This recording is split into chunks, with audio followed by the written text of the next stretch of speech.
저희 교회가 믿는 신조 21가지 가운데 18번째가 되겠습니다. 우리가 믿는 신조 18번째, 우리는 주님의 지상명령 주보에 기록이 되어 있을 텐데 한번 같이 읽어보시겠습니다. 스크린을 보시고 같이 읽겠습니다. 시작. 우리는 주님의 지상명령인 세계 선교를 위해 신앙을 같이 하는 교회들이 함께 협력해야 함을 믿는다. 아멘. 이게 성경 구절은 아니지만 제가 아멘을 했습니다. 우리의 신조이니까요. 저희 성서침례교회 교리가 같은 교회, 선교를 같이 하고 믿음의 정체성을 함께하는 교회가 한국에 약 70여 개의 교회가 있습니다. 한국 땅의 성서침례교회는 약 250개 가량이 되니까요. 다른 기성교회 교단들에 비하면 굉장히 숫자가 작지만 그래도 하나님이 기뻐하시는 올바른 성경의 진리를 순수한 가운데서 믿는 하나님이 기뻐하시는 교회다라고 믿습니다. 오늘은 18번째, 선교는 우리가 함께 해야 되는 일이다라는 것을 신조 18번째 이 말씀을 통해 본문은 마태복음 28장 18절로 28절 그리고 요한복음 20장 21절을 설교 본문으로 오늘 말씀을 전하겠습니다. 저는 개인적으로 그렇게 믿습니다. 성경은 하나님의 선교 이야기이다. 저와 여러분을 구원하시려는, 온 세상을 죄악으로부터 구원하시려는 하나님의 선교 이야기다라고 저는 생각해 보았습니다. 창세기서부터 요한계시록까지 모두 하나님의 구원의 복된 메시지, 구원의 말씀이 기록되어 있는데 구원의 메시지란 곧 하나님의 선교이기 때문에 그렇습니다. 여러분, 우리 하나님은 온 세상에 살아계신 유일한 창조주이시며 사랑의 하나님이심을 모든 민족 가운데 알려주시려고 지난 2주 전, 3주 전에 살펴보았던 이스라엘과 교회의 차이에 대해서 우리가 말씀을 보면서 출애굽기 19장에 하나님은 왜 이스라엘 백성들을 당신의 유일한 선민으로 택한 백성으로 삼으셨는지 지난 2주 전, 3주 전에 살펴보았습니다. 안타깝지만 이스라엘 백성들은 그 중요한 임무이자 특권을 상실하고 말았습니다. 가나안 땅에 들어가서 한 나라가 존재하려면 정부와 주권과 인구, 영토가 있어야 되는데 하나님이 모든 것을 구비해 주시고 가나안 땅을 주셨지만 오히려 이스라엘 백성들은 가나안 땅에 들어가서 하나님을 알지 못하는 백성들에게 참 살아계시고 사랑의 하나님이 누구인지 나타내 보이는 제사장 민족의 역할을 감당하지 못했습니다. 오히려 우상을 숭배하였기에 결국은 하나님의 진노를 입고 북왕국과 남왕국이 멸망을 당하고 하나님은 이스라엘 백성들을 잠시 유기하셨습니다. 옆에 제껴놓으시고 이제 새로운 하나님께서 온 세상에 당신의 사랑을 나타내 보일 수 있는 기관을 세워 주셨는데 그것이 바로 교회다라고 말씀을 드렸습니다.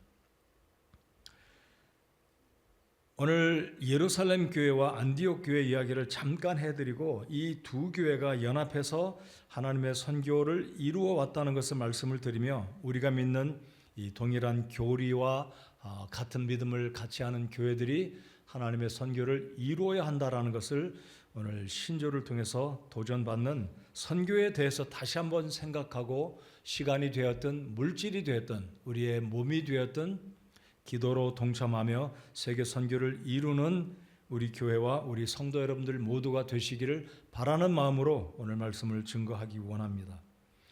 여러분, 예루살렘 교회는 예수 그리스도께서 최초로 세우신 교회라고 믿습니다. 이 예루살렘 교회는 사도행전 1장 8절의 말씀에 따라서 지상 사명을 순종하게 됩니다.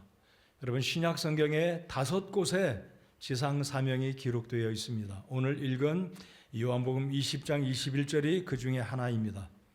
너무나 유명한 지상 사명은 뭐니 해도 마태복음 28장입니다. 28장 18절, 19절, 20절인데 오늘 설교 중에 우리 함께 그 구절 읽어보겠습니다. 아무튼 신약 성경에는 5곳에서 5번의 지상 사명이 언급되어 있습니다. 근데 예루살렘 교회는 예수님께서 이제 승천하시기 바로 직전에 감람산 꼭대기에서 주님의 제자들에게 예루살렘 교회 성도들에게 이르시기를 성령의 능력을 힘입어서 유대와 사마리아와 땅의 끝까지 이르러서 예수 그리스도의 부활을 증거하라는 사명을 남겨두시고 하나님 나라 천국으로 다시 승천하셨습니다. 자, 그래서 예루살렘 교회는 주님의 지상명령을 본받고 이제 유대와 사마리아 지역을 넘어서는, 그러니까 문화와 혈통과 민족을 넘어선 오늘날의 시리아 지역에, 시리아 안디옥의 이방인들 중심으로 하는 교회를 예루살렘 교회가 세우게 되었습니다.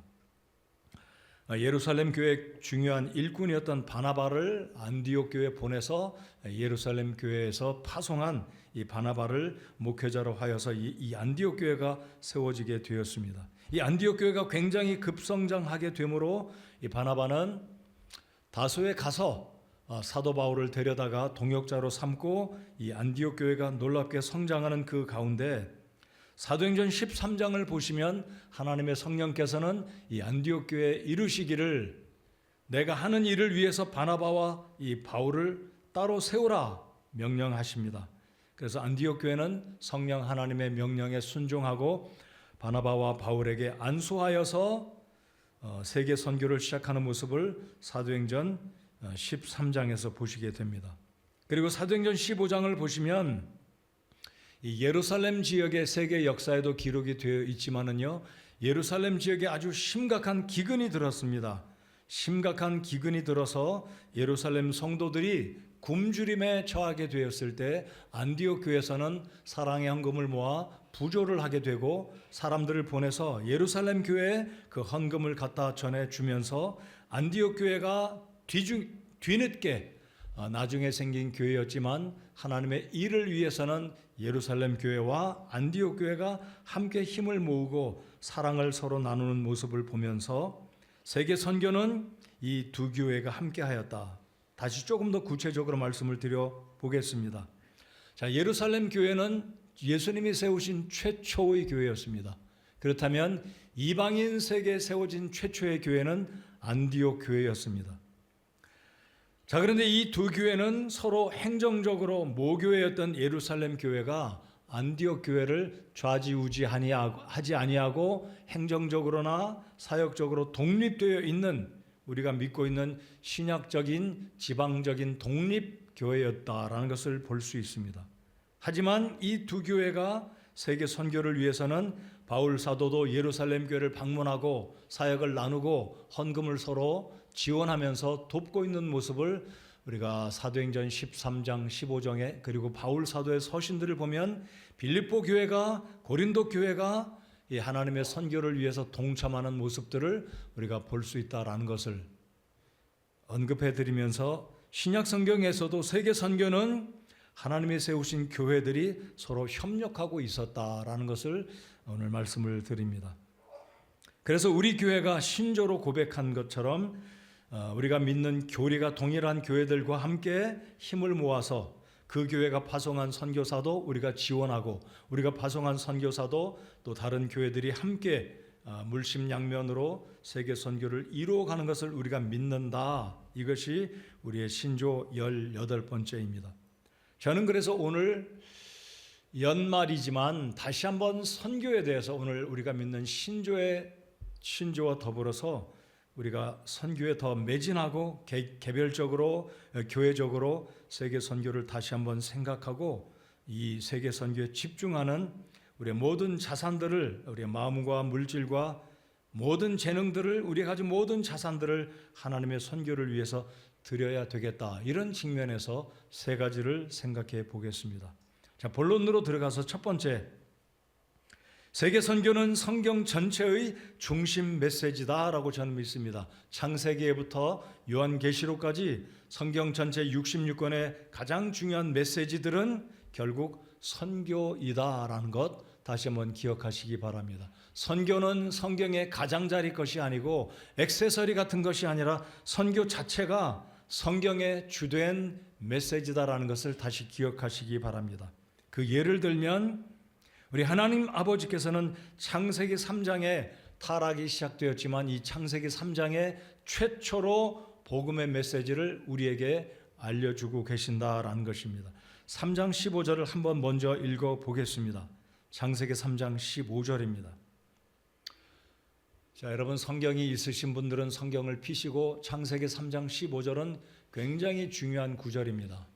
여러분이 암송하고 즐겨 사랑하는 구절이 요한복음 3장 15절이라면 요한복음 3장 15절과 레퍼런스가 같습니다. 3장 15절, 3장 15절, 16절 기억하기 쉬우시라고 제가 요한복음 3장 15절, 16절을 말씀을 드리고 창세기 3장 15절을 기억하시라고 제가 언급을 드렸습니다.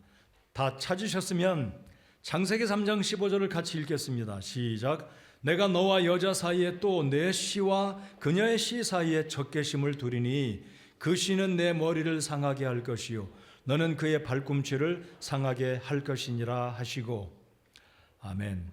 이 구절은 최초로 우리 하나님께서 알려주신 복음입니다.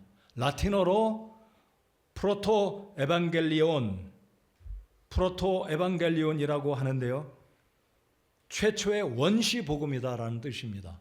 자, 이게 무슨 뜻인지 그럼 제가 조금씩 풀어드려 보면, 내가 너와, 여기서 너는 아담이 아닙니다. 하와도 아닙니다. 사탄을 말합니다. 옛뱀.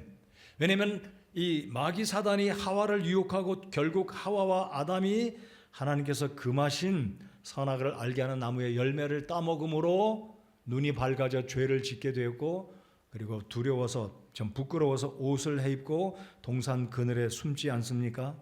그래서 하나님이 찾아오셔서 아담아 내가 어디 있느냐, 이 음성을 들었던 아담과 하와는 하나님께 고백하기를 우리가 벌거벗었음으로 인하여 두려워서 숨었나이다.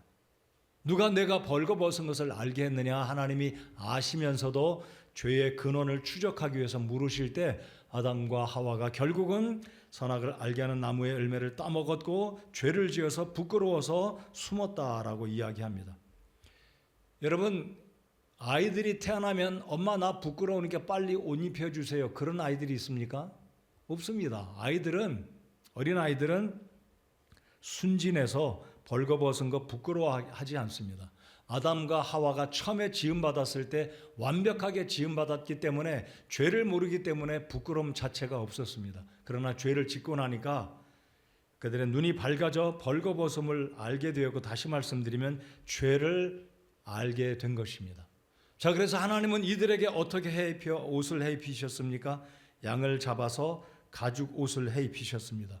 이 양의 가죽은 양이 죽어야만, 양털을 준 게 아니라 가죽을 내어주었다는 것은 양이 희생됐다는 의미입니다. 자, 그러니까 아담과 하와에게 가죽옷을 해입혔다는 의미는 상징적으로 먼 훗날 신약시대 때 예수님이 오셔서 하나님의 어린 양으로 오셔서 우리의 죄를 덮어주시고 가려주시는 구속의 은혜, 우리 예수님의 십자가의 보혈을 상징하고 있는 것입니다. 자, 그런데 하나님은 가죽옷을 해입혀 주셨을 뿐만 아니라 직접적으로 메시지를 주시는데, 내가 너와 여자 사이에 또 내 씨와 그녀의 씨 사이에 적개심을 두리니, 너는 옛뱀 사탄입니다. 여자 사이에, 여자의 씨는 곧 예수 그리스도, 처녀 마리아의 몸에서 태어나실 예수님을 창세기 3장에서 이야기하고 있는 것입니다. 그러니까 지금부터 예수님이 오시기 전 얼추 4,000년 전부터, 까마득한 오래전 옛날부터 우리 예수님이 오실 것을 하나님은 창세기 3장에 기록하신 것입니다. 이것이 그러니까 최초의 복음이다. 이미 예수님이 오실 것을 알려주고 계시고, 아담과 하와 그의 후손들, 믿음의 계열이었던 셋의 후손들은, 아브람과 노아의 후손들은 다 이것을 알고 있었고, 자자손손 계속해서 먼 훗날 우리의 메시아 예수 그리스도가 오실 것이다, 그의 흘린 피가 우리의 죄들을 용서하실 것이라는 것을 알고 있었다는 겁니다. 그래서 예수님은 십자가에 달려 발꿈치가 상해졌지만 사탄은 머리를 상하게 되므로 이 싸움에서 우리 주님이 승리를 거둘 것을 창세기 3장 15절은 이미 언급한 겁니다. 이해가 되셨죠? 자, 그러니까 우리 하나님은 성경 창세기부터, 그것도 3장부터 요한계시록까지 계속해서 일괄적으로 일관되게 초지일관하게 일맥상통하게 창세기서부터 계시록까지 계속해서 우리 하나님은 구원의 복음을 알려주고 계신다는 겁니다. 그러니까 성경의 모든 내용들의 핵심 메시지는 결국 구속의 은혜, 복음의 메시지, 즉 선교 이야기를 하나님이 기록하고 있다라는 겁니다. 자, 이제는 창세기 3장 15절을 읽으셨는데요. 요한복음 3장 15절, 16절을 같이 한번 읽어보시겠습니다. 요한복음 3장 16절은 성경 전체를 대표하는 구절입니다. 자, 그런데 3장 15절도 굉장히 중요한 메시지가 들어있습니다. 여러분 기억하기 쉬우시라고 창세기 3장 15절, 요한복음 3장 15절, 16절 같이 읽겠습니다. 자, 요한복음 3장 15절, 16절을 같이 읽겠습니다. 이것은 시작. 이것은 누구든지 그를 믿는 자는 멸망하지 않고 영원한 생명을 얻게 하려 함이니라 하시니 하나님께서 세상을 이처럼 사랑하사 자신의 독생자를 주셨으니 이것은 누구든지 그를 믿는 자는 멸망하지 않고 영존하는 생명을 얻게 하려 하심이라. 우리 다 같이 아멘 해보실까요? 아멘. 이 모니터 마이크 볼륨을 조금만 줄여주시기 바랍니다. 자, 이것은 누구든지, 이것은 무엇인가요? 하나님께서 당신의 아들을 보내주신 이유는 이것은 예수 그리스도를 믿는 자마다 멸망치 않고 영존하는 생명을 얻게 하려 하심이다. 이 의미입니다. 한쪽 모니터가 안 들립니다. 죄송합니다. 겨울철이 되면 날이 추우면 이게 됐습니다. 고맙습니다. 꼭 기억하시기 바랍니다. 창세기 3장 15절에 우리 하나님은 이미 타락해서 죄 가운데 부끄러워서 숨었던 아담과 하와에게 가죽옷을 해 입히셨고, 그리고 복음의 메시지를 이미 알려주고 계신다. 그리고 시간이 되었을 때 예수님이 이 땅에 오셨다라는 겁니다. 자, 여러분 창세기 3장 15절, 요한복음 3장 15절 꼭 기억하시고, 특별히 요한복음 3장 16절 이 위대한 하나님의 사랑의 메시지를 들을 때마다 우리가 예수님으로 인해서 구원받았다라는 것을 기억하고 감사하고 선교 하나님을 본받는 우리 모두가 되어야 할 것입니다. 제가 창세기 3장 16절, 15절 말씀과 계속해서 강조하고 있는 이 말씀은 너무나 중요하기 때문에 제가 여기서 강조하고 싶은 것이 요한복음 3장 16절입니다. 하나님께서 아들을 보내셨다라는 것. 여러분, 보냈다라는 말은요, 선교의 말입니다. 여러분 잘 알고 계시듯이 영어 단어 미션, 쉬운 단어죠. 미션이란 말은 라틴어 미토에서 왔습니다. 미토, 끝에 발음이 오인데요. 이 발음은 헬라에서 아포스톨로스에서 나왔는데, 아포스톨로스란 말은 보냄을 받았다, 사도들의 의미를 헬라어로 보냄받은 자다 그랬는데, 오늘 요한복음 20장 21절 말씀 기억하시죠? 아버지께서 나를 보내신 것 같이 나도 너희를 보낸다. 자, 보낸다는 말을 예수님께서 두 번을 언급하십니다. 하나님께서 나를 세상에 보내신 것 같이 나도 너희를, 너희는 누구입니까? 12 제자들, 확대하면 교회들, 그리고 개별적으로 볼 때 저와 여러분을 우리 예수님께서 보내신다는 말입니다. 그러니까 선교란 말은 보냄을 입은 자들이 복음을 들고 가서 전하는 것이 선교입니다. 우리 모두가 해외에 가서 복음을 전하지는 않지만 우리를 대신해서 부름받은 하나님의 사람들이 지금 세계 방방 곳곳에서 복음을 전하고 있습니다. 자, 선교는 보낸다, 또는 보냄을 받은 자들이 순종해서 복음을 증거하는 그 일에 매진하고 있는 것이 선교, 미션, 미셔너리, 보냄을 받은 자들이란 뜻입니다. 그래서 요한복음 3장 16절도 그렇고 요한복음 20장 21절 오늘 설교 본문에서 우리가 보았듯이 이해하기가 너무나 쉽습니다. 하나님이 보내셨다. 예수님을 보내셨고 예수님은 교회를 보내시기 원하시고 오늘 이 시대에 소명받은 하나님의 종들을 땅끝까지 보내서 하나님의 복음을 증거하게 하는 이 일이야말로 성경 전체의 메시지다. 창세기 3장에서부터 그리고 요한계시록까지. 그래서 우리 하나님은 하나밖에 없는 당신의 아들을 이 땅에 보내셨습니다.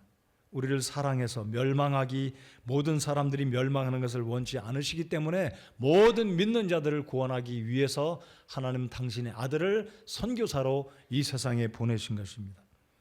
자, 이제 제가 지난 2, 3주 전에 이스라엘과 교회의 다른 점을 말씀을 드렸는데요.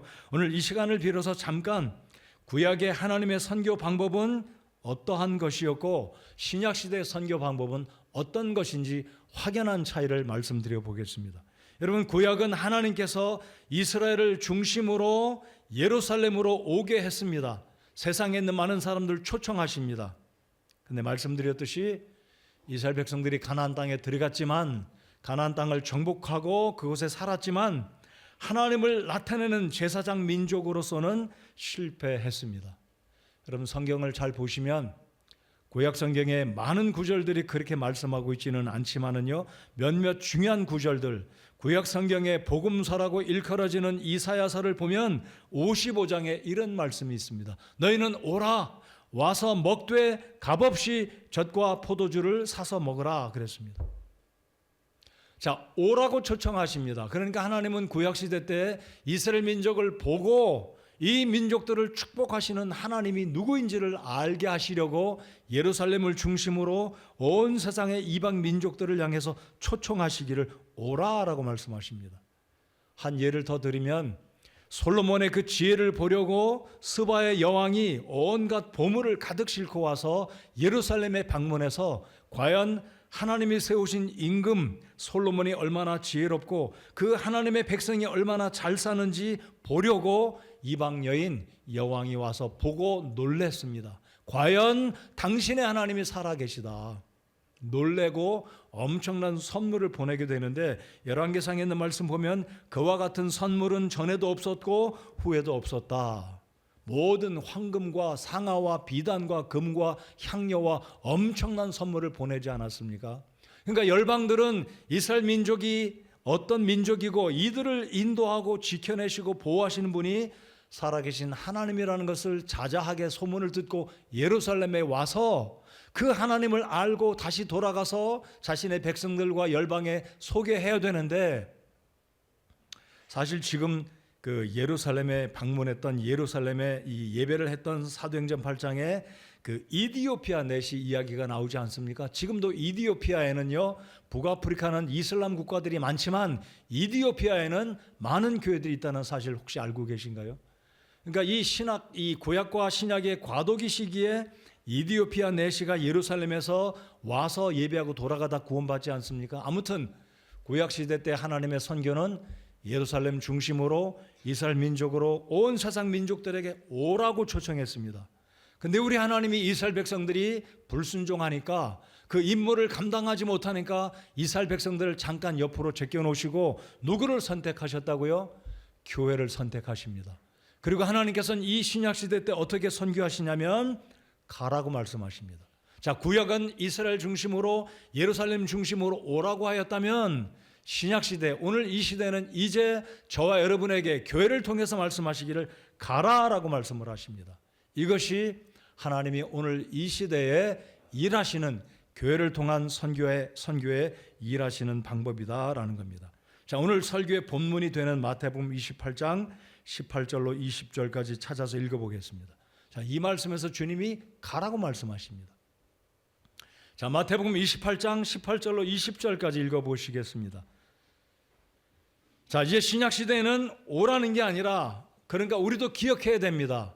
우리의 이웃들에게 교회 와라, 뭐 그렇게 전도할 수 있겠죠. 그렇지만 우리가 가야 됩니다.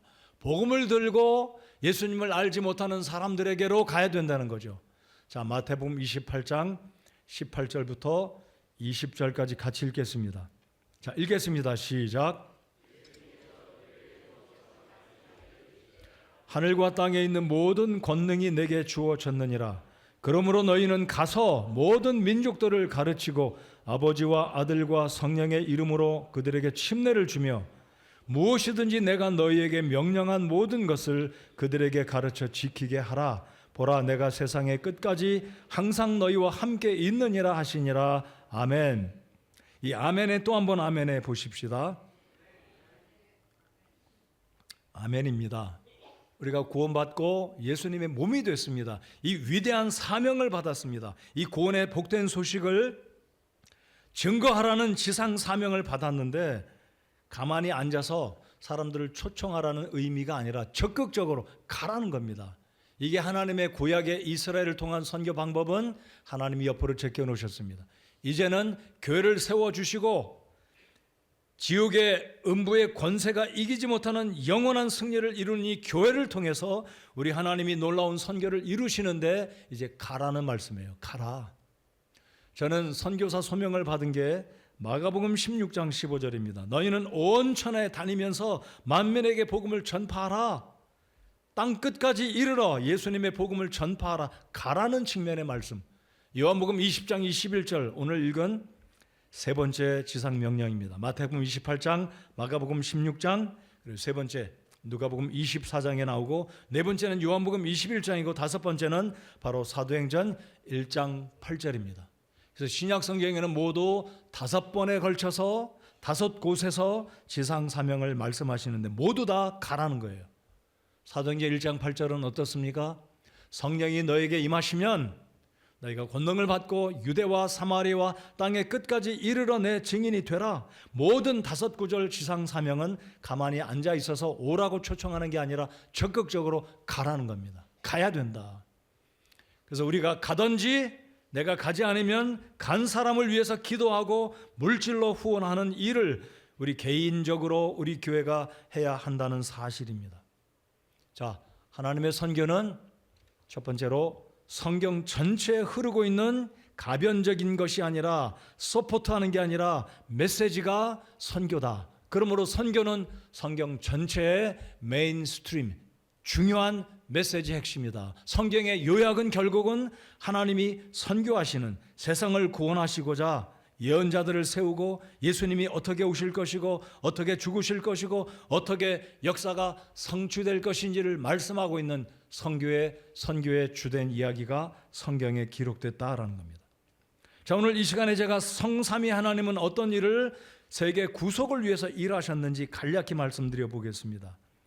아까 창세기 3장에서 살펴보셨듯이 우리 하나님은 범죄한 아담과 하와 그의 후손들 모든 인류들이 죄로 말미암아 죽음에 이르게 되었을 때 성부 하나님은 계획하셨습니다. 예수님을 보내시기로. 그래서 성부 하나님은 세계 구속을 위해서 계획하셨습니다. 에베소서 1장에 보면 창조 이전부터 우리 하나님은 세상을 구원하시려고 예수님을 보내주시기로 계획하셨다라고 말씀을 합니다. 자, 그러면 성자 하나님은 어떻게 구속을 이루셨습니까? 성자 하나님이신 예수 그리스도는 성부 하나님의 명령에 따라 때가 되었을 때 사람의 몸을 입고 이 땅에 오셨고 겟세마네 동산에서도 죽음 직전에 기도하시기를 아버지 할만하시거든 이 잔을 내게서 지나가게 해 주십시오. 왜냐하면 십자가에 못 박혀 죽는 그 고통이 너무나 고통스러운 것이기 때문에 할 수만 있거든.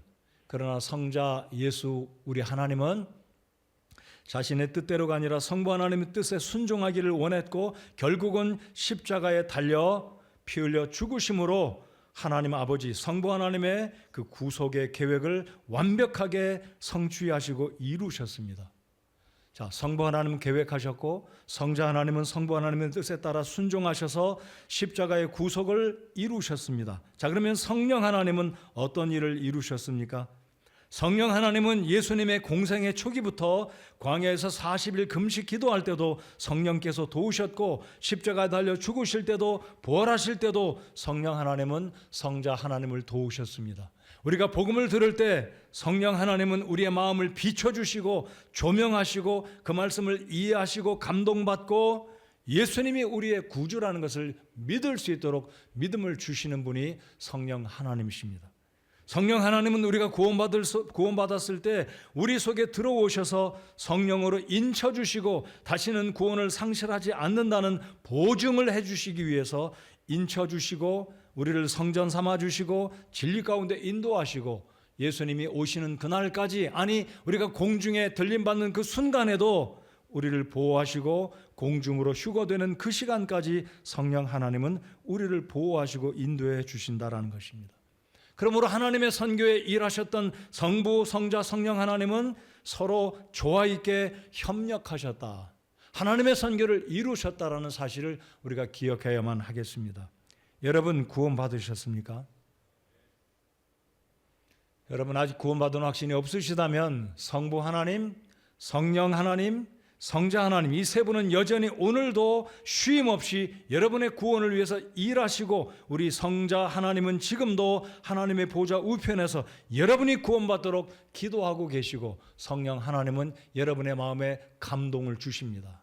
그 감동을 거절하지 마시고 하나님 앞에 죄인됨을 인정하고 예수님을 나의 주님으로 영접한다면 오늘 읽었던 요한복음 3장 15절 16절 말씀처럼 우리에게 영존하는 생명을 하나님 아버지께서 즉시 주실 줄 믿습니다.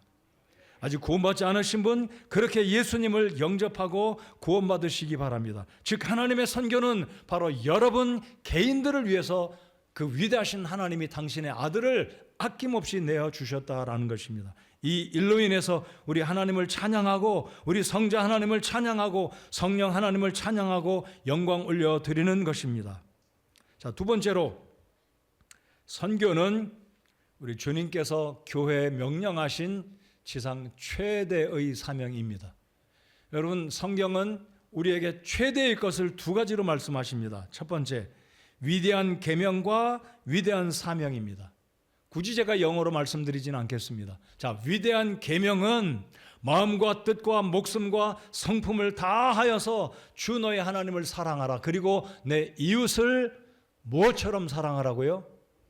내 몸처럼 사랑하라. 이게 가장 큰 그리스도인들 모두에게 주신 위대한 가장 큰 계명입니다. 여러분, 우리는 십계명, 율법 지키지 않아요. 율법주의자가 아니고 율법 아래에 있는 자들이 아니기 때문에. 그럼에도 불구하고 우리는 신명기에 있는 이 말씀, 마태복음에 언급하신 주님이 이 명령 주신 것, 가장 위대한 계명으로 하나님을 사랑하는 겁니다.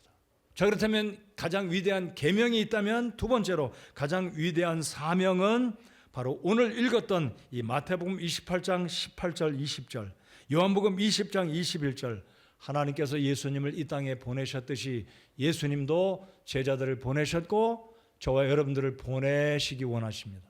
지금도 가기를 원하십니다. 그리고 이 명령에 순종하는 하나님의 사람들, 하나님의 종들, 선교사들을 우리 주님이 지키시고 마태복음 28장 19절 20절에 말씀하신 것처럼 세상의 끝날까지 항상 함께 계신다고 약속하심을 믿고 우리 주님을 신뢰하는 여러분, 우리 모두가 되기를 바랍니다.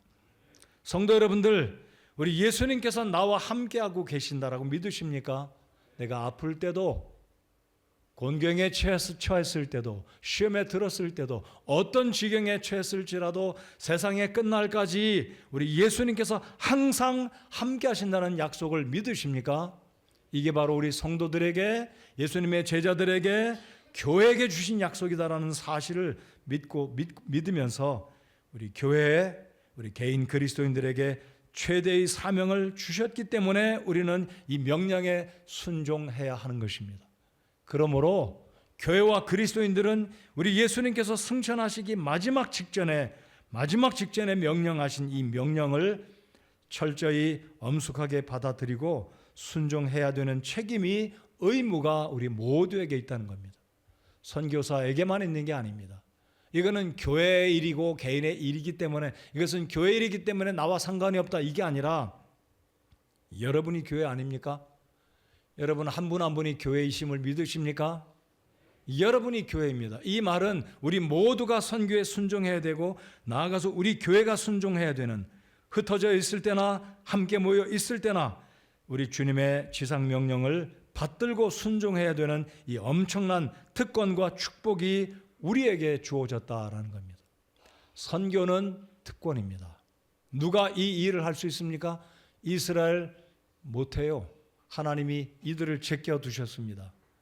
이 일을 우리 주님께서 우리에게 주셨습니다. 먼저 그들에게 기회를 주셨지만 그 기회를 저버린 이스라엘 백성들에게 하나님은 이 기회를 이제 우리에게 주셨다라는 것. 이 복음을 전하는 이 특권을 주심에 이 일을 감당할 때 우리 주님이 오실 때 우리를 기뻐하시고 상 주시고 우리에게 많은 것들로 채워주실 우리 주님을 기대하면서 순종하는 우리 교회와 우리 각자 모두가 되어야 한다는 사실입니다. 자, 선교는 누가 해야 되는 일이라고요? 구원받은 성도들과 교회가 해야 되는 특권이고 사명입니다. 우리 옆에 계신 분에게 서로 한번 이야기해 봅시다. 한 분이 특권이라고 말하면 사명이라고 이야기해 봅시다. 선교는 우리의 특권이고 사명입니다. 우리의 본분입니다. 우리의 의무입니다. 이거 다른 사람에게 주어진 일이 아니라 내게 주어지신 일이고 우리 모두에게 주어진 하나님이 주신 특권이자 동시에 사명이고 의무이자 본분입니다. 이 일을 위해서 여러분 몸을 들이시기 바랍니다. 직접 가십시오. 하나님이 소명하신다면 가야 됩니다. 내가 지금 나이가 많고 은사가 이래서 나는 소명을 받지 않았지만 내가 가지는 않더라도 가는 사람들을 지원하고 후원하는 이 사명을 우리 모두가 같은 어깨에 짊어져야 한다는 겁니다. 가든지 보내든지 둘 중에 하나 해야 합니다. 여러분 안 가려면 보내주십시오. 보낸 사람 등 떠밀어 놓고 가만히 있으면 안 되잖아요. 보내든지 아니면 내가 가든지 둘 중에 하나를 해야만 우리 주님께서 모든 교회들에게 그리고 모든 그리스도인들에게 주신 이 사명을 감당하게 된다라는 것입니다. 믿으십니까? 가든지 보내든지 둘 중에 일은 우리 몫입니다. 저는 갔다 왔어요. 제가 하나님의 목회를 그만두면 다시 중국에 가서 가르치는 일을 하기를 기도하고 있습니다. 그 여건을 주님이 예비해 주시기 바라고, 또 아니면 한국에 있을 때는 제가 하고자 하는 일은 무엇이냐면 일전에도 말씀드렸듯이 요양병원에 가서 요양원들에 있는 세상을 떠나기 임박한 그들에게 복음을 전하는 일을 하고 싶습니다. 여전히 복음을 전하는 일을 제가 목회는 안 하더라도 그 일 역시 목회라고 저는 믿어요. 그래서 여러분 가든지 보내든지 둘 중에 하나 우리 다 감당하십시다. 아멘 하신 분만 하나님이 사랑해 주시라고 이야기하면 안 되겠죠? 자, 따라서 해봅시다. 가든지 보냅시다. 이게 우리의 할 일입니다. 믿으십니까? 네. 가세요. 아니면 보내셔요. 내가 못 가면 후원하세요. 기도하시고 격려해 주시고 십시일반으로 하나님의 사역을 이룰 수 있는 그 사역을 위해서 물질을 드려야 우리 주님께서 이 놀라운 일을 이루실 것이라고 믿습니다. 여러분 이 교회에 있는 거 감사하신가요? 이 교회로 인해서 기쁘신가요? 저절로 세워졌나요? 70년 전에 미국에 있는 교회에서 선교사님을 보내셨기에 가능합니다. 얼마나 좁습니까? 이 넓은 땅, 진짜 서울 한복판에 이런 땅이 있는 교회 이런 교회가 어디 있나요? 우리 하나님께 감사하고 이 일을 위해서 물질로 후원한 텍사스에 있는 캐슬베리 교회에 정말 감사를 드립니다. 우리 교회가 이제 그런 일들을 또 계속해서 감당해야 되지 않겠습니까? 우리 교회는 현재 해외 9나라 미얀마, 대만, 인도네시아, 가나, 몽골, 네팔, 미국, 멕시코 등지에 선교하는 9나라 11가정 선교사님들 11부부를 후원하고 있습니다. 우리 친교회에서는 더 많이 후원하고 있습니다. 국내에서는 한국 성서침례교회 목회자 친교회를 비롯해서 신학교와 여러 기관들을 후원하고 있습니다. 올해 5월 달에 남양주 다산에 신도시에 개척을 해서 지금 교회가 성장하고 있습니다. 뿐만 아니라 우리 믿음이 같은 국내 미자렙 교회 9교회를 후원하고 있습니다. 이 금액을 제가 보니까 매월 1,200만 원 이상을 후원하고 있습니다. 적다면 적을 수 있고 많다면 많을 수 있을 겁니다. 1,200만 원 매월 이렇게 후원하고 있습니다. 신실하게 이 일을 위해서 호주머니를 털어 주님께 드리는 우리 성도 여러분들께 감사드리고, 하나님께서 그 정성과 선교에 동참하는 여러분의 사랑의 마음을 기억하시고 여러분의 가정과 일터와 여러분의 자손들을 복주실 것을 믿습니다. 11조만 드리지 마시고, 어떤 분은 11조도 안 하시는데 11조만 드리지 마시고 선교 헌금도 드리셔서 교회와 우리 개인들에게 명하신 우리 주님의 명령을 순종하는 합력해서 선을 이루시는 우리 모든 성도님들 되시기 바랍니다.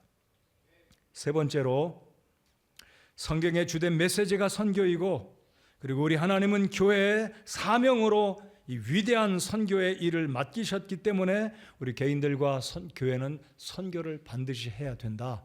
자, 세 번째는 선교는 교회가 존재하는 이유와 목적이기 때문에 선교해야 합니다. 우리가 존재하는 목적, 궁극적인 목적은 하나님께 영광을 돌려드리기 위해서 이곳에 있지만은요, 그러나 중요한 의미에서 볼 때 교회가 존재하는 목적, 성도들이 살아서 하나님의 일을 하는 이유와 목적은 결국 복음을 전하는, 선교하는 일 때문입니다. 여러분 그렇게 믿으십니까? 누가복음 19장 10절에 보면 예수님은 이 세상에 잃어버린 자 한 사람 한 사람을 구원하시려고 세상에 오셨다고 말씀합니다. 우리 요한복음 12장 24절의 말씀 한번 또 읽어보실까요? 요한복음 12장 24절입니다. 제가 이 설교 끝부분에 선교사 두 분을 소개해 드리고자 하는데요. 요한복음 12장 24절은 우리 예수님이 자신의 생명을 가리켜서 비유로 말씀하신 겁니다. 자신의 생명을 하늘의 미랄로 말씀을 하셨는데 우리 같이 한번 읽어보시겠습니다. 요한복음 12장 24절 읽겠습니다. 시작.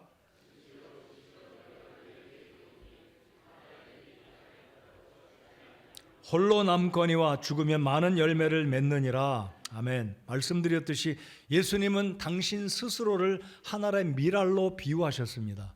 하늘의 미랄이 땅에 떨어져 흙 속에 떨어져서 썩어서 새싹이 나면 죽지 않아요. 옛 씨앗은 죽지만 그 하늘의 미랄을 통해서 30알, 50알, 100알의 그 이삭의 많은 열매를 맺는 이 모습은 예수님 당신의 생명을 비유로 말씀하신 것입니다. 예수님이 이 땅에 오셨습니다. 죽으셨습니다. 예수님의 죽으심으로 예수님의 피로 교회가 세워졌고 예루살렘 교회를 필두로 해서 온 세상의 수많은 교회들이 세워졌는데 그 중에 하나가 우리 교회이고 그 중에 한 생명이 저와 여러분의 생명을 우리 주님께서 예수님의 생명을 통해서 얻게 하셨습니다. 누가복음 19장 10절에 사람의 아들은 잃어버린 것을 찾아 구원하려 왔느니라 하시니라. 예수님께서 잃어버렸던 저와 여러분을 찾아주시려고 생명을 주시려고 하늘의 보좌를 버리고 이 땅에 오셨다는 것입니다. 예수님은 세상에 오셔서 전적으로 희생하시고 우리들을 구원하시고 당신의 핏값으로 당신의 생명으로 교회를 사주셨습니다. 지난 2012년부터 김연규 선교사님이 미얀마 선교를 시작하셨습니다. 물론 그 전에는 호주에서 다민족 교회를 사역하셨고 선교 사역을 하시다가 이제 제가 기억하기로는 96년도에 파송받고 이제 호주에서 사역을 정리하시고 미얀마로 건너가셨어요. 저희 교회가 파송한 선교사들은 3명이었었습니다. 3명이었었다는 표현이 참 마음이 아픕니다. 지금은 우리 교회 파송 선교사가 한 분밖에 없어요. 미얀마에서 사역하고 계시는 김연규 선교사님입니다. 저는 2000년도에 본교회, 저희 교회에서 저를 중국 선교사로 파송해서 2011년 연말까지 사역을 하고 12년 사역을 정리하고 들어와서 지금은 제가 모교회를 섬기고 있기 때문에 우리 교회 중국 선교사는 이제 없어졌습니다. 일본 선교사님은 개인적인 일로 인해서 선교 사역을 이제 못하게 되었는데 참 마음이 안타깝습니다. 그래서 우리 교회 파송한 선교사님은 이제 한 분 남았어요. 미얀마에서 사역하고 계십니다. 제가 엊그제도 카톡으로 문자를 주고받고 언제 다시 들어오셔서 의료적인 어떤 도움, 치료를 받고 정기 검진을 받고 약을 받아가십니까? 물어봤더니 이제 내년 2월 10일경에 다시 들어오신다고 합니다. 내년에 들어오시면 우리 선교사님 부부 따뜻하게 맞이해 주시고 악수해 주시고 격려해 주시고 많이 기도해 주시기 바랍니다. 그 이상도 이하도 제가 더 이상 언급하지 않겠습니다. 선교사님 들어오시면 따뜻하게 맞아 주십시오. 우리 선교사님입니다. 내 대신 가 계신 분이에요. 여러분 대신 가 계신 곳입니다. 여러분 미얀마 몇 번 가보셨나요? 제 기억으로는 제가 4번 가봤는데요. 제가 은퇴하기 전에도 갈 일이 있을지는 제가 모르겠고 주님의 인도하심이 있으시겠지만은요. 여러분 미얀마 가보신 분들 얼마나 열악한 지역인지 아실 거예요. 얼마나 덥고 더럽고 낙후됐고 후진국인지 정말 후진국이에요. 제3세계에 포함되지만 제3국이라기보단 3세계라기보단 정말 후진국입니다. 그 열악한 곳에서 더위를 무릅쓰고 건강이 넉넉지 않은 이 두 분이 일을 하신다는 걸 생각하시고 한국에 들어오시면 정말 따뜻하게 격려해 주시고 맞이해 주시는 모교회 성도들 되시기 바랍니다. 우리 선교사님이시잖아요. 뭐 경상도 말에 그게 있잖아요. 우리가 남이가 누구예요? 이분이 우리 선교사님이십니다. 하나님의 사람입니다. 맞습니까? 들어오시면 따뜻하게 격려의 말씀 한마디 해주시고 맛있는 것도 사드리시고 따뜻하게 손 잡아주시고 격려해 주시고 인사해 주시고 무엇보다 뒤에서 뜨겁게 중보 기도해 주시기 바랍니다. 여러분, 하나님의 사역을 위해서 오늘 이 시대에 더 많은 선교사들이, 더 많은 목사들이 나와야 되는데, 더 많은 신학생들이 나와야 되는데 어찌된 일인지 미국도 그렇고 한국도 그렇고 이제 신학교가 모집 미달입니다. 여러분, 한국의 총신대, 감신대, 장신대 모든 신학교마다 정원 미달이 발생했어요. 그게 올해부터 그런 현상이 발생했습니다. 이게 포스트 코로나 결과인지는 모르겠지만은요, 또 다른 측면에서 오늘 이 시대에는 사람들이 하나님의 일에 자신의 삶을 이전처럼 헌신하지 않는 시대가 됐습니다. 저는 중3 때 구원받고 고3 때 마가복음 16장 15절 이 말씀에 순종해서 제 삶을 선교사로 드렸습니다. 죽기까지 하나님이 제게 건강을 허락하신다면 중국에 가서 제가 가르친 지도자들에게 목회 코칭을 해주기 바라고, 가르치기 바라고, 또 그래도 하나님이 시간 주시고 여력을 주시면 한국의 요양병원에 가서 우리 어르신들에게 복음을 전하는 일을 끝까지 하기를 소원하고 주님께서 써주시기를 바라는 마음이 있습니다. 여러분, 가든지 내가 가지 않는다면 보내는 일에 마음을 갖고 후원해 주시는, 후원에 힘쓰시는 우리 교회 성도들 다 되시기 바랍니다. 정말 말씀드립니다. 가든지 아니면 보내든지 둘 중에를 하십시오. 간분마저 꺼집어내고 끌어내리려고 하지 말고 후원하고 기도해드리고 격려해드리고 힘을 실어주는 우리 교회 성도들 다 되시기 바랍니다. 우리 김희선 자매님 캄보디아에서 일을 하다가 잠시 또 한국에 들어오셨는데 우리 김자매 위해서도 기도해 주시고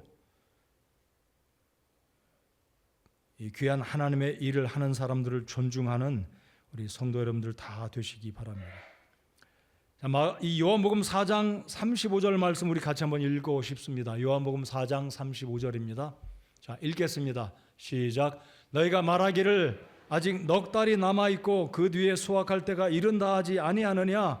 보라, 내가 너희에게 이르노니 너희 눈을 들어 밭들을 보라. 그것들이 이미 희게 되어 수확하게 되었도다. 여러분, 이 세상은 희어져서 추수 시기가 이미 지났어요. 이 낯을 대서 알곡들을 거둬들이지 않으면 그 곡식의 이삭들이 떨어져 땅에 묻히고 썩어질 것이고 새들이 먹어버릴 것입니다. 수고한 그 곡식들이 낭비가 된다는 의미로 우리 예수님이 당시에 사마리아 수가성에 방문해서 그 여인에게 복음을 전하시고 하신 말씀이 바로 이 말씀입니다. 희어져 추수하게 되었다. 아니, 이미 추수기를 놓친 그 긴박한 상황을 우리 예수님 말씀하고 계신 겁니다. 그때가 언제인가요? 2000년 전입니다. 2000년 전이었어요. 여러분, 우리 시대 신학교에 입학생들이 계속 올 수 있도록 우리 교회에서 하나님의 사역을 위해서 헌신하는 젊은이들이 나올 수 있도록 기도해 주시기 바랍니다.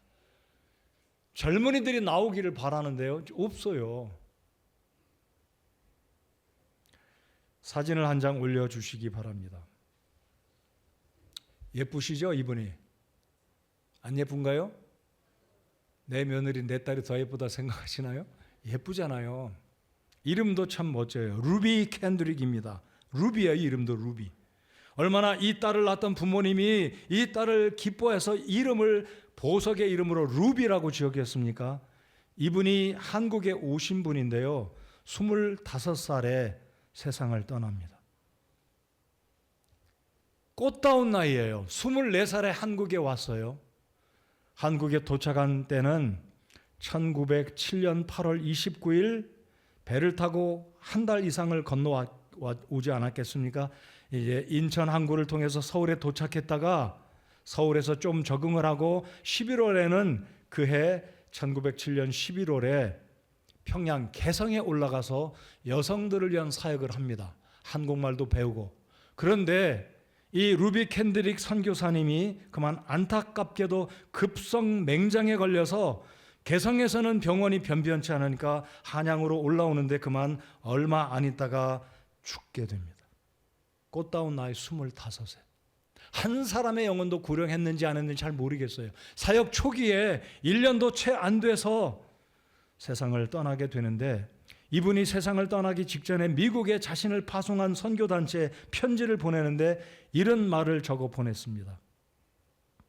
양화진에 가면, 합정동 양화진에 가면 선교사님들, 이 땅을 위해서 목숨을 내려는 선교사님 145명의 묘지가 있고요. 그 선교사님들의 가족들 합치면 약 509의 시신들이 양화진 선교사 무덤에 있습니다. 사진, 그 다음 사진 보여주십시오. 바로 이 루비 캔드릭 선교사님 묘비에 보면 약 높이가 아마 한 1m 50쯤 될 거예요. 그 묘비를 사진에 좀 확대해 주시기 바랍니다. If I had 1,000 lives to give, 만약에 내게 1,000개의 생명이 있다면, If I had 1,000 lives to give, Korea should have them all.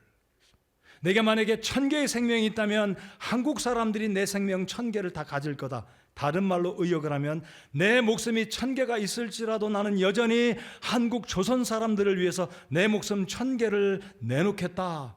이 말을 죽어가면서, 급성맹장으로 죽어가면서 선교지 모교회 성도들에게, 파송교회 성도들에게 이 편지를 써냈습니다. 얼마나 한국 사람들을 사랑했으면 이 처녀, 24살 된 처녀가 If I had 1,000 lives to give, 1,000개의 목숨 누가 있겠습니까? 오직 하나잖아요. 근데 1,000개가 있을지라도 한국 조선 백성들을 위해서 목숨을 주겠다는 이 고백이 얼마나 감동입니까? 그 꽃다운 나이에 루비 캔드릭은 이렇게 세상을 떠났습니다. 그러면서 편지를 보내면서 이 조선 땅에 수많은 영혼들이 있는데 나처럼 젊은 청년들이 왔으면 좋겠다. 내가 회복할지 모르지만 왔으면 좋겠다. 이 말을 들었던 이 선교단체, 그 서포트하는 선교단체 청년들이 이 글을 읽고 루비 캔드릭의 말을 듣고 도전받고, 그 이후에 이분이 세상을 떠났지만 많은 선교사들이 계속 조선 땅에 오게 되는 놀라운 역사가 있었습니다. 또 한 사람을 소개해드리면 토마스 선교사입니다. 사진은 제가 준비하지 않았는데요, 제가 수년 전에 선교 예배 때 토마스 선교사님을 소개한 적이 있어요. 자, 이 루비 캔드릭이 세상을 떠나기 전 약 20년 전후에 이 토마스 선교사는 영국에서 회중교회, 그러니까 우리 침례교회입니다. 회중교회에서 파송을 받고 27살 때 세상을 떠나게 되는데요.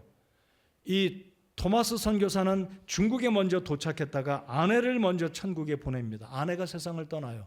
그리고 조선 땅에 복음을 전하러 배를 타고 들어왔는데 대동강 기슭에, 대동강에 이 배를 타고 들어왔는데 그만 조선 사람들에 의해서 붙들려서 대동강 강변에서 참수형을 당합니다. 한 번도 전도 못 해봤어요. 대동강 강변에서 붙들려 가지고 성경 몇 권 나눠준 게 끝이었습니다. 예수 믿으시오, 구원받으시오, 이런 말 외쳐보지도 못하고 27살의 젊은 토마스 선교사가 목이 댕강 달아나고 죽고 맙니다. 근데 그분의 죽음은 결코 헛된 것이 아니었습니다. 그분이 전달한 몇 권의 성경이 사람들에게 전달되어지고 그 성경을 통해 평양에 몇몇 사람들이 구원받게 되었고, 그분이 구원받았을 때 장로가 되고 교회의 지도자가 되고 결국은 목사가 되어서 평양의 부흥을 일으키는 놀라운 역사들을 일으키는 그 일에 하나님은 이 귀한 젊은이들의 생명을 우리 주님이 사용하셨습니다. 가든지 보내든지 둘 중에 하나씩 하시기 바랍니다. 가든지 보내든지 둘 중에 하나 하십시오. 교회는 선교를 위해서 존재하고 선교를 위해서, 복음 증거를 위해서 저와 여러분을 구원하셨습니다. 우리 성서침례 교회들의 특징들은 영혼 구령과 교회를 개척하고 세계 선교에 힘쓰는 교회입니다. 그래서 우리 믿음의 선조들인 미국에 있는 우리 성서침례교회 친교회에서는 세상에 복음을 증거하기 위해서, 특별히 한국 땅에 이 6.25 동란 이후에 잿더미 같은 이 나라에 복음을 증거하기 위해서 하나님의 사람을 보내셨고, 이제 한국 성침 선교 역사가 올해로 70년이 지났습니다. 다시 강조합니다. 우리 교회가 존재하는 이유, 교회가 존재하는 목적, 성도들이 살아가는 궁극적인 우리 그리스도인들의 이유와 목적은 나를 구원해 주신 우리 예수님의 그 생명의 복음을 증거하는 이 일을 위해서 우리가 해야 된다는 사실입니다. 707 비전을 위해서 계속 기도해 주시기 바랍니다. 다음 세대를 키우는 우리 교회가 되기 원하고 다음 세대가 세워지는 교회 학교 위해서 기도해 주시고 교회 개척 사역을 위해서 기도해 주시고 영원 구령하는 자를 위해서 구령자를 양상하는 이 일을 위해서 동참해 주시고 기도해 주시고 그리고 시니어 사역과 인구 절감 시대를 맞아서 생육 번성 사역을 위해서 기도해 주시기 바랍니다. 우리 교회 내 제자들을 양성하는 성경 공부 사역에 동참하시고 함께 참여해 주시고 우리 주변의 재개발을 지금 계획하고 있는데 변화에 적절하게 민감하게 잘 대응해서 우리 교회 인프라가 잘 구축되어지도록 여러분 707 비전을 위해서 기도해 주시기 바랍니다. 이 7가지 비전을 위해서 주님의 영광이 나타나고 나는 내려지고 나는 숨겨지고 주님의 영광만이 나타나는 이 707 7개의 비전이 될 수 있도록 여러분 기도해 주시고 한 마음으로 우리 주님의 영광을 위해서 나를 위해서 이 땅에 오신 예수님을 기억하며 선교하는 성도, 선교하는 교회가 되시기 바랍니다. 말씀을 끝맺겠습니다. 선교, 하나님의 마음과 관심입니다. 우리 주님의 기쁨입니다. 이 일에 여러분의 마음과 물질과 그리고 재능과 시간들이 함께 투자되기를 바랍니다. 가든지 보내든지 go or send 둘 중에 하나 우리 몫입니다. 가지 않으시려면 보내십시오. 물질과 마음과 정성과 기도로 동참하시기 바랍니다. 선교하는 교회와 선교하는 개인은 우리 하나님이 기뻐하시고 복을 주실 것이고 우리의 삶을 책임져 주실 것을 믿습니다. 우리 말씀 한 구절 읽고 일어나서 찬송 함께 하시겠습니다. 다 같이 일어나서 이 말씀을 읽고 찬송하겠습니다. 마태복음 6장 21절 말씀 같이 읽겠습니다. 자, 말씀 좀 띄워주십시오. 읽겠습니다. 자, 읽겠습니다. 시작. 너희 보물이 있는 곳에 거기에 너희 마음도 있으리라. 아멘. 여러분의 보물은 무엇인가요? 우리 함께 찬송하겠습니다.